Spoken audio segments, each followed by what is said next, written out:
أعوذ بالله من الشيطان الرجيم. بسم الله الرحمن الرحيم. أأنتم أشد خلقا أم السماء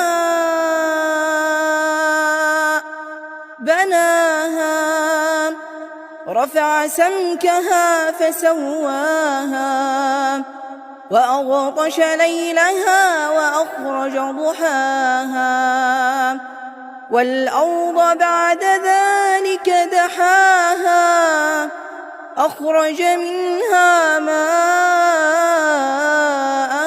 ومرعاها والجبال